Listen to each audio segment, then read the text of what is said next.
Happy New Year! Welcome back to my channel in 2023. It's actually not the new year, it's the last day of 2022 right now, but you obviously seeing this in the new year. I'm spending New Year's Eve by myself, you know, and right now I'm looking cutesy. It's giving boom shaka up here, okay? And I'm going to visit a friend right now, and then we'll have a chat later. I feel like spending New Year's Eve by myself is like a real, it highlights the year that I've had. It's been a year of solitude, it's been a year of singlehood, it's been a year of single motherhood, and later on we'll sit down and I'll chat to you guys about like some of the lessons that I learned this year. A lot of people would be like, oh shame, there's nothing to be sad about, okay? And here's why I say that, because remember 2021 coming into 2022, kadi 31 December, I spent New Year's Eve with my ex, and then 3 days later I left, okay? So that's sad. This is not sad, this is very happy and cheerful, and high five to you, bro. Okay, let's go.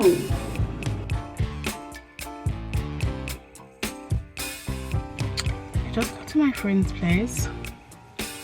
Yeah, I'm looking cute though, hey? Like, wow. Wow, guys, my parents did the things. Anyways. My parents did the things. Anyways. I'm gonna go in. And it's just a quick little daytime visit. Like I said, I'm going to be spending the night alone. My child, but by the way, if you're wondering, like, where's my kid is with my co-parent. So he spent Christmas with me and my side of the family, and he's spending New Year's with the co-parent side of the family. And this is the first New Year's that I'm spending by myself, I think. Since he's been born, I've not spent a holiday without him. So I decided to spend Christmas with him so that I have a whole year to prep myself for when he spends Christmas with the co-parent side of the family. I don't know what I'm going to do this Christmas, 2023 Christmas, because like, what is Christmas without my child? It's like, is there even Christmas without my child? I don't freaking think so. So I saw some ladies, like some single moms that I follow on Instagram, on TikTok. Some ideas they had was come up with some new traditions for yourself. I don't know what that could look like for me. I saw somebody, she's not a single mom, but she's just a single person.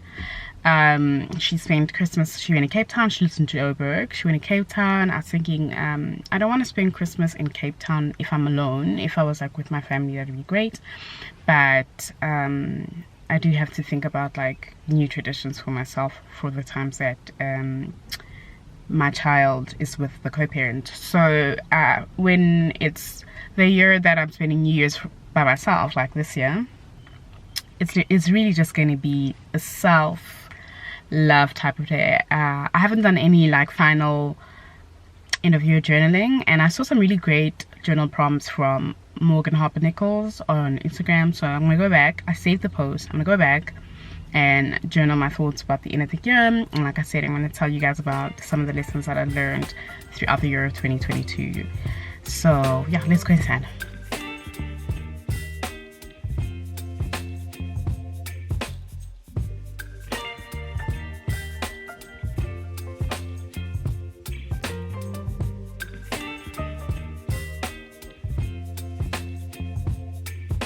So I'm having butter chicken with like a, I don't know what the thing's called. What's a salad called? It's not raita.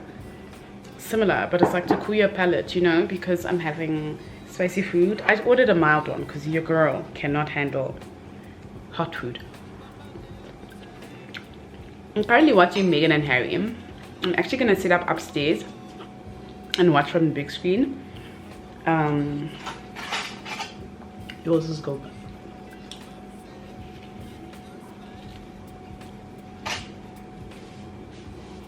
I'll pour myself some drinkity drink Oh.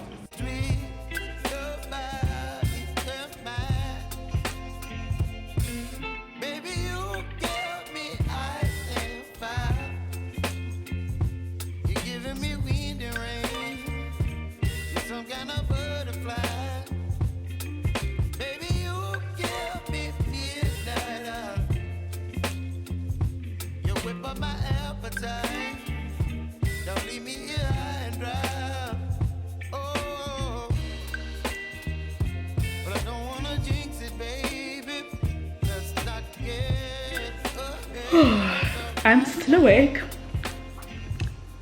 Look at the time. 16 minutes before 2023. I haven't journaled. I think I'll do that in the morning. Like on the first day of the year, I will journal.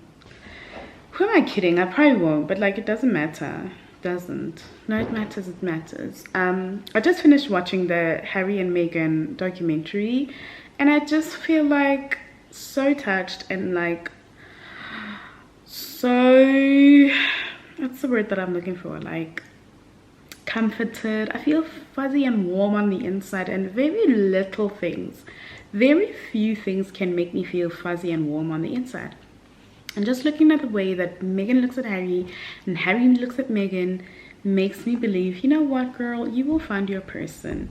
And one day, yeah, one day you'll meet your person. And he might not be a prince. He might not be, no, he's not going to be a British prince because, wow, the things that, I mean, is Meghan even, let me not say that out loud.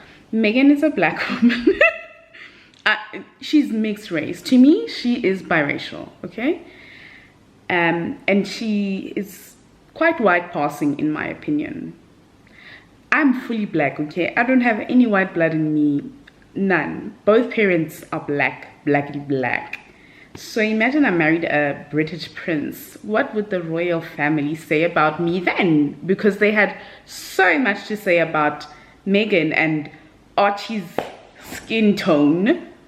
I mean, Archie looks like a white child. Okay, we know he's like, can I say he's biracial? I don't know. Yeah, he's in South Africa we'd call him colored. I know in America that word is not allowed, but in South Africa he's colored. Meghan also, she's colored. Yes, that's what she is. She's not black, she's colored. In South Africa she'd be classified as colored. I'm blackly black. So anyways, as I was watching Meghan and Harry, it just dawned on me that I haven't chosen a word for this year, this new year. I always have a word for the year. I don't remember what my word for 2022 was, but I'm going to say that my word for 2023 is joy. And I'm trying not to cry. Oh my gosh, I haven't even had a sip of alcohol and I'm crying. Drama, the drama. My word for 2023 is joy, and here's why. I feel as though 2022 was so filled with worry, filled with, if I do this, what's going to happen? I actually just want to switch the television off because it's making me blue. It's shining a blue light. Okay, now it's off. Yeah, I feel like 2022 was filled with like so much worry. Naturally, I'm an anxious person. I suffer from anxiety a lot, so I just want to change that a little bit, like not drastically. I'm going to choose joy, and I'm going to choose joy in the like everyday tasks, because my eyes are sweating. Because being a single mom, being a single mother, being an entrepreneur, you worry about freaking everything. Like being for someone that suffers from anxiety, you worry about everything. So my worry is not even just worry, it's like 10 times what a normal person's worry is. And by normal person, I mean someone that doesn't suffer from anxiety. I worry about, add load shedding on top of that. Single mother, load shedding, entrepreneur that needs a lot of electricity to bake cakes to sell, load shedding. You worry about so much. I worry about so much. I worry about my child, number one, because he's allergic to every single thing. When he's at school, I worry, am I going to get a phone call saying, please bring his meds, he's having an allergic reaction? That has happened before. I worry about, am I doing enough? Am I present enough? Am I ruining his childhood? Have I made the wrong decision to have left his father? I definitely know I did not make the wrong decision, but still my anxiety tells me that you made the wrong decision, girl. You ruined his whole life because you decided to leave his father. That's not true. I didn't. I worry about finances. I worry about how am I going to cook dinner and make sure that my orders are done, because now there's 4 hours of load shedding and then the power comes back, but the transformers in the neighborhood they blow because of the surges. And then instead of 4 hours now, I'm with 6.5 hours with no electricity. So I just want to learn to find joy in the everyday things, the mundane things. Waking up, packing his lunch, dropping him off at school. That's one of my biggest joys. I'm like, hello teachers, it's so lovely to see you today. Here's a present for you. Joy in, of course I find joy in going to the gym and in reading, but I also would like to try to find joy in the more difficult things, like being creative. I've just found that, like, this past year, calling in my creative spirit, calling in on the creativity gods has just evaded me in this past year, particularly with my baking. I didn't create so many reels and stuff like that, and that's something that I'm really trying to do. So joy, it's a simple thing.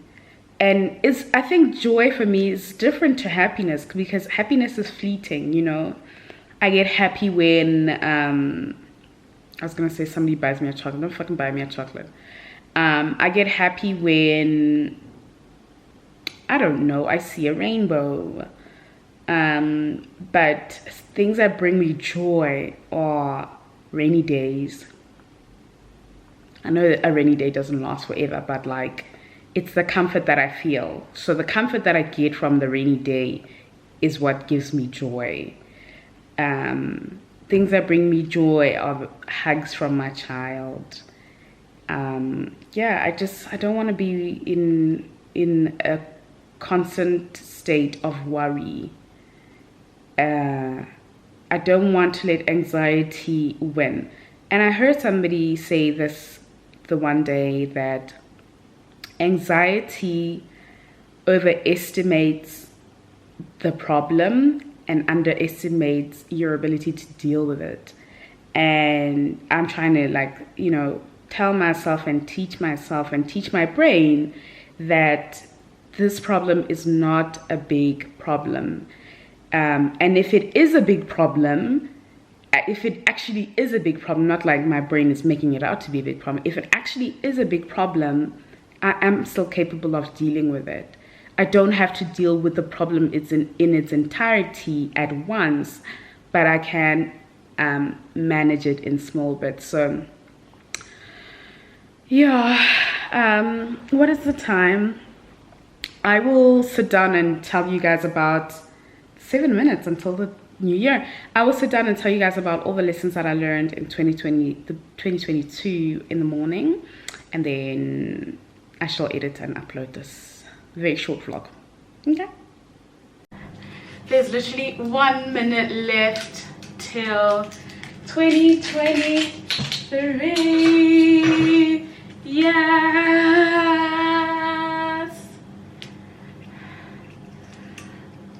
I hope I don't spill. I'm just gonna pop this right now.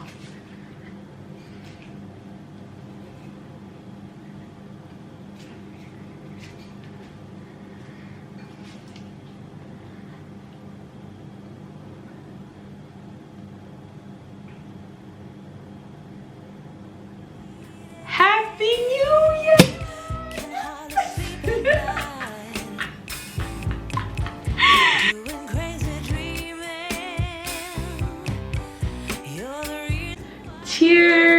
Cheers to a very joyous year, and more joy, less stress, less worries.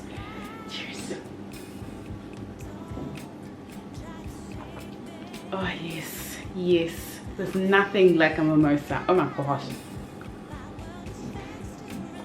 I'm gonna have to have another one. What's the date? It's the 1st of January.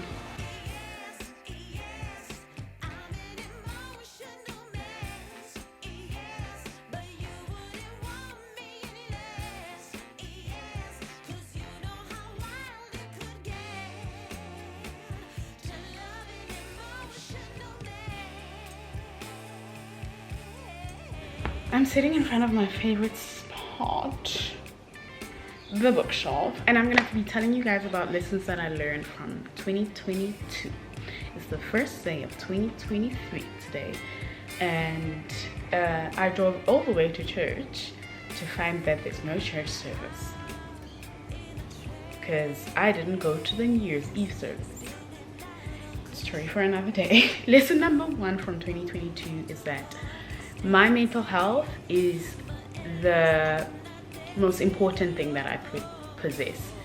I started the year in 2022 on a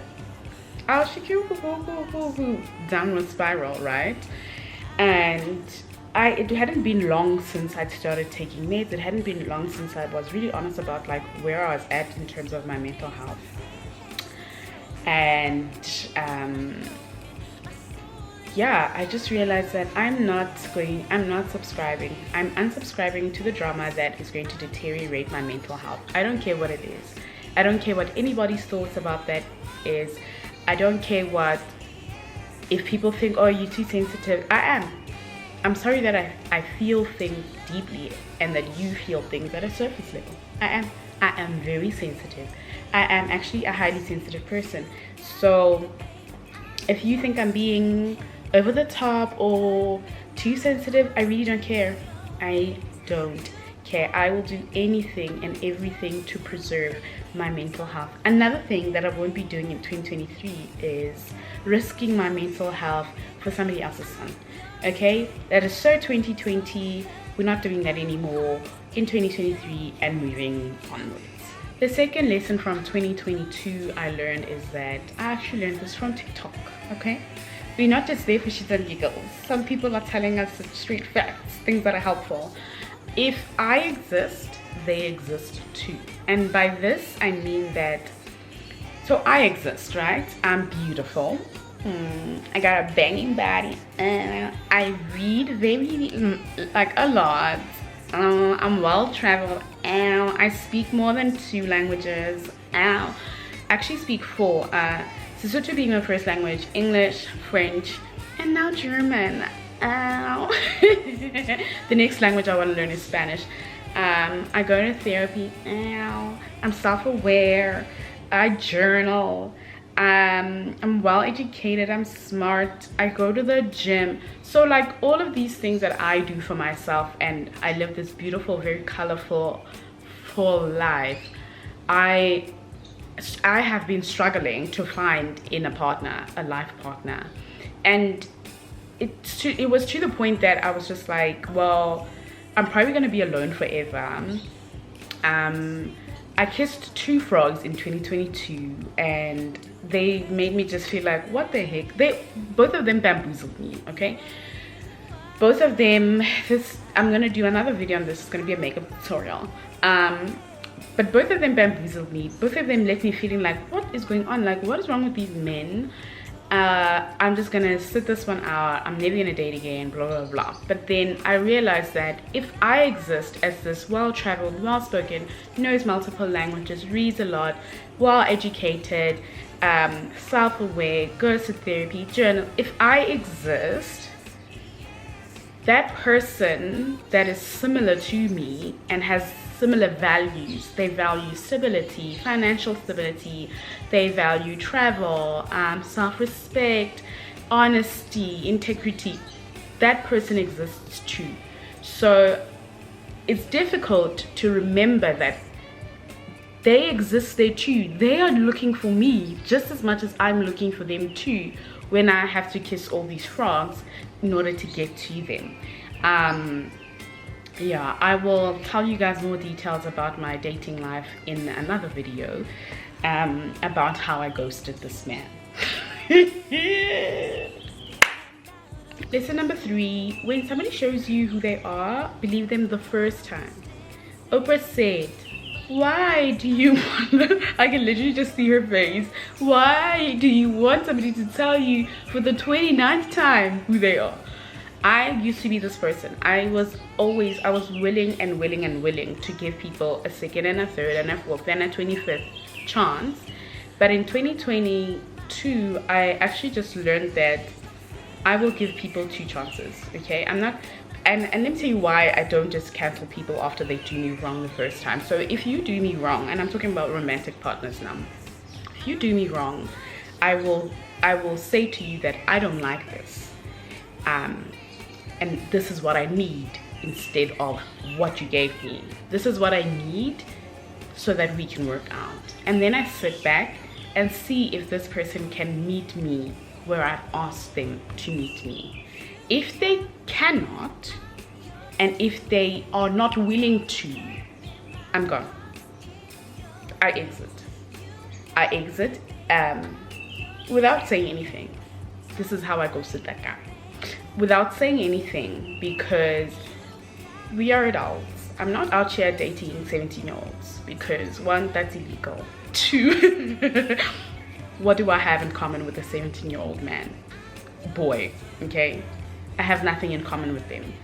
But the only person that I'm going to be repeating my boundaries to, or that what I don't like, is Zion. He's 2 years old.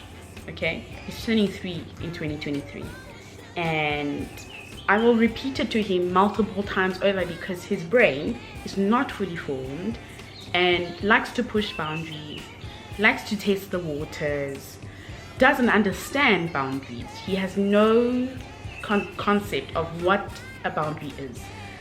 But as a 31-year-old male, or however old these men are that I date, honey, sugar, we ain't got time, okay? There's a queue behind you. You're wasting, that guy that I said exists, you're wasting his time. He's like, girl, why are you with this guy? Like, come on. Okay, so yeah, that's number 3, is believe people when they tell you who they are.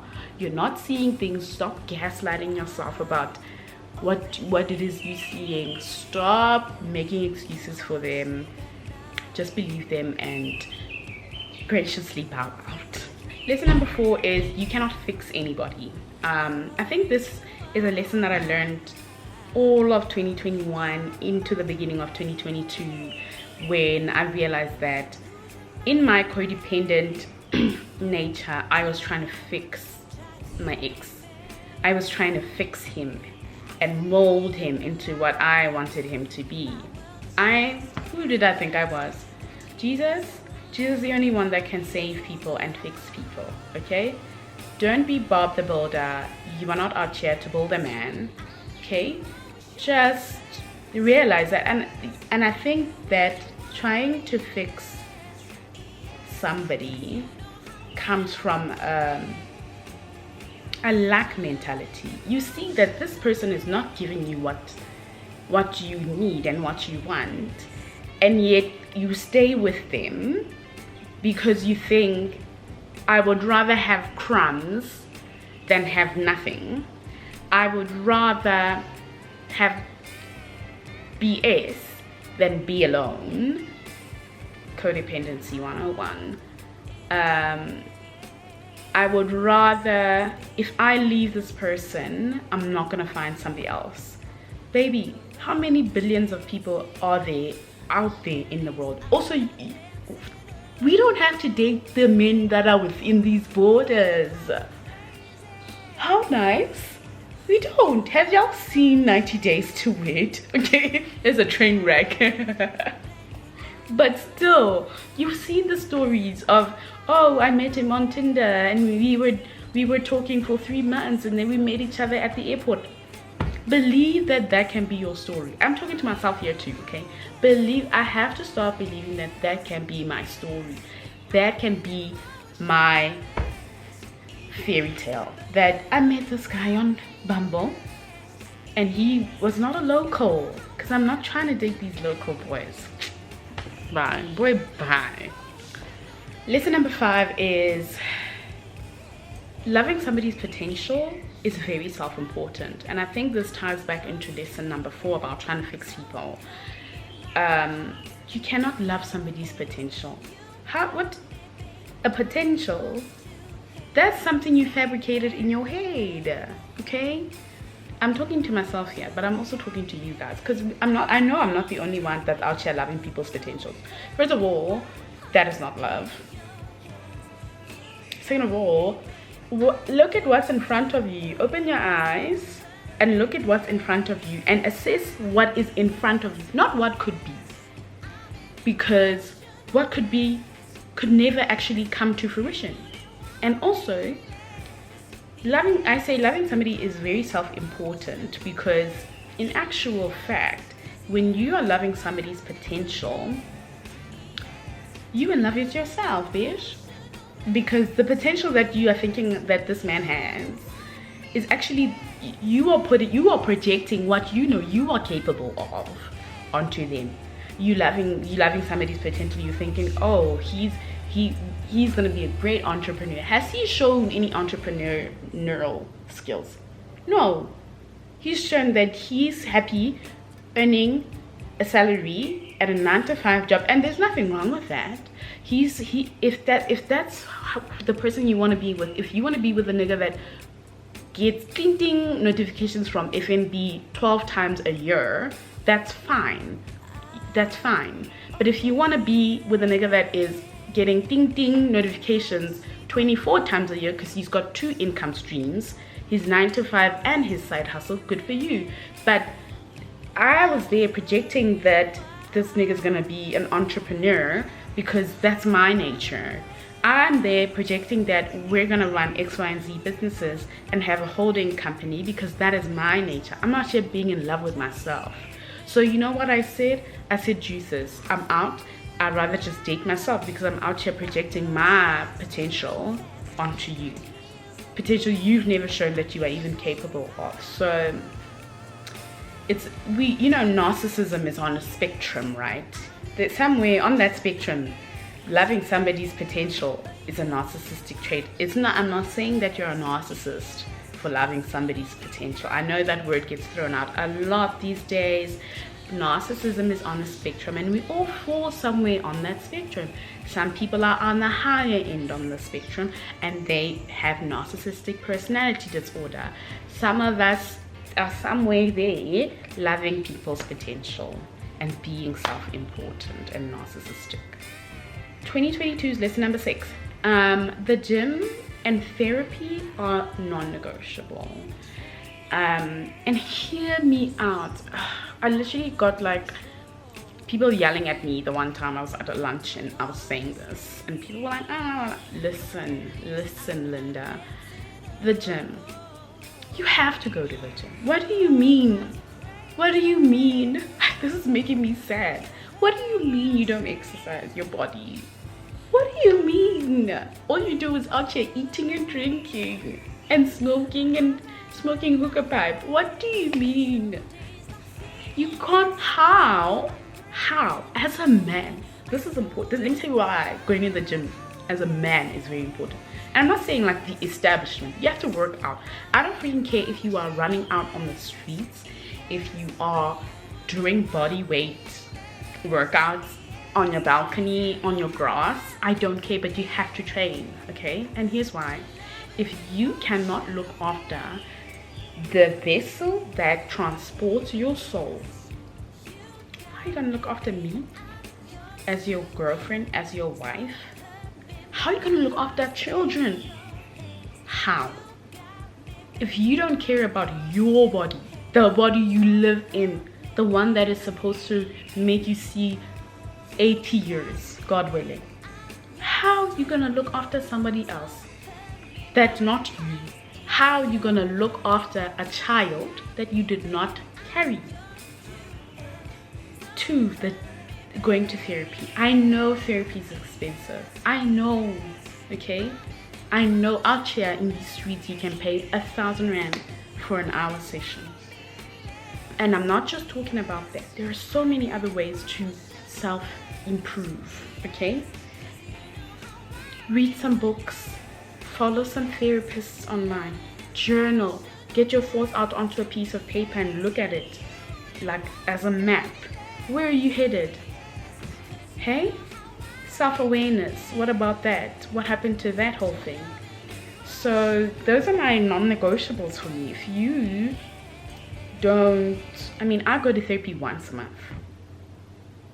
That's 12 sessions in a year. And in between then, because the real work is outside of my therapist's office, okay? In between them, I'm out here journaling. I'm out here, okay, I'm out here reading fictional books about fictional men. But anyways, I'm out here journaling.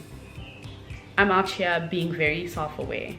So if you don't do those 2 things that are just like bare minimum things for living, boy, bye. And trust me, the gym and therapy also goes to friendships. I'm not just talking even about like romantic relations. Also goes to friendships. If I can tell you, I think most of my friends, if not all of them, do those 2 things. They don't have to be lifting weights. Some of them do Pilates, some of them do yoga, some of them run on the streets. I prefer weight training. They go to therapy.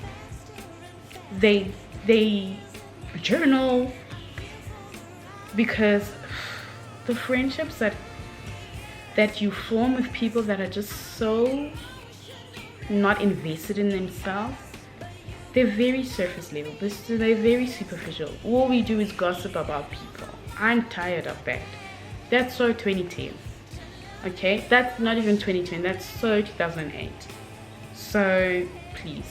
The last lesson, there are many more. I just wanted to keep this short, is that platonic love is more important than romantic love. That lesson was a big one. I think that was the theme of my 2022, was platonic love. And it was so beautiful and so heartwarming. Guys, my friends, they held me up like this. They carried me around like I was a newborn chicken, a little chick, or that I was even an egg. They really did. I messaged them like, Marisa, can I call you right now? She'd be like, okay, I'll let you know when I'm free, and come back to me and listen to me crying and cry with me on the phone. Wow, just everybody, guys. No, it's just like, it's the community thing. I think like no man is an island, and I think when you get into a relationship, you sort of like drift away from your friends, and just so you're in your little cocoon, your little love cocoon, your little love bubble, which is great, beautiful, great for you. But remember to not let the people that have been there for you, fall by the wayside. Because if it's one thing about a man, you can always count on them to disappoint you. If it's not now, it's gonna be in 10 years. If it's not 10 years, it's gonna be in 15 years. If they don't, they're gonna be out here dying. They're gonna die and you're gonna be disappointed. And what are you gonna need? You're gonna need community. And that's where I leave you guys with this video. I find myself so funny, like I'm the best. Yeah, let me know what lessons you guys learned from 2022. And I actually didn't feel like vlogging this until I read Tenza's newsletter, and I was like, she's consistently putting out her written content. I can constantly and consistently put out my video content, and I would love to share what my lessons from 2022 are, as she shared in her newsletter. Yeah, but I hope you guys have a happy new year. Woo, woo, woo. I've done my journaling, as you saw in the beginning, or towards the end. I've done my journaling for the beginning of the year. I wrote down Wait, I actually want to share the journal prompts with you. Let me reach for my journal quickly. Okay, so each year I choose a word for the year, and the word for 2023 is joy. And I've written down 5 goals that I want to achieve in 2023. One of them is to read 13 books. My goal for last year was to read 12, and I surpassed that. I read 17 books. And then the next prompt is 3 things I'd like to open my heart to in 2023. One of them is give you guys more sponsored video content. I really have been enjoying doing that, you know, partnering with brands. Next prompt is what qualities do you want to take from 2022 into 2023?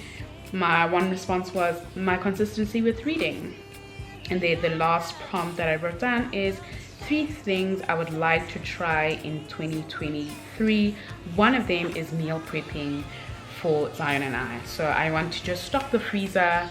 It's just nice to have that, especially for lunch boxes. Have muffins in there, have bagels. I'm gonna take my sourdough starter out the fridge so I can get to room temperature right now. Schools are starting in 10 days, so I can just stock the freezer with some bagels. Zion can eat gluten and wheat now. Praise Jesus. Yeah, no more gluten and wheat allergies, so I can pack him some sandwiches, burgers, bagels, all of those very easy to do things. And yeah, I just thought I'd add that little tidbit at the end of this vlog. But thanks you guys. Please do give this video a thumbs up. I'd really appreciate it. And remember to share with a friend and to subscribe to my channel. I'll see you guys in the next one. Bye.